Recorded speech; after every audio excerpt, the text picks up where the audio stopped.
વિચાર વિસ્તાર. ઉદ્યમે જ થતા કાર્યો નહીં માત્ર મનોરથે, સૂતેલા સિંહને મુખે પ્રવેશે મૃગ ના કદી.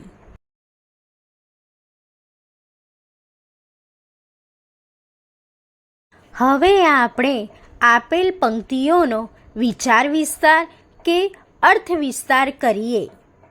આ પંક્તિઓમાં કવિએ પુરુષાર્થનું અપાર મહત્વ દર્શાવ્યું છે. આ જગતમાં કેટલાક મનુષ્યો કેવળ નસીબ ઉપર જ આધાર રાખીને નિષ્ક્રિય બેસી રહે છે.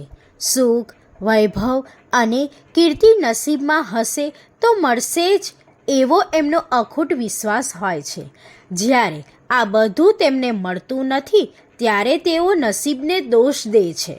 પણ મહેનત કરવાથી આ બધું પ્રાપ્ત થાય છે તે સમજવું નથી.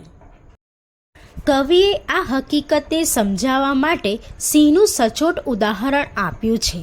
સિંહ જેવો સિંહ પણ શિકાર માટે પ્રયત્ન ન કરે તો કાંઈ પશુઓ પોતાની મેળે જ તેના મોંમાં જઈને પડતા નથી. સિંહને શિકાર કરવા માટે મહેનત કરવી પડે છે.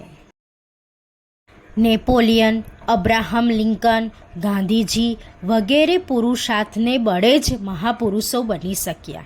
પુરુષાર્થથી જ મનુષ્ય પોતાનું ભાગ્ય ઘડી શકે છે, જીવન બનાવી શકે છે.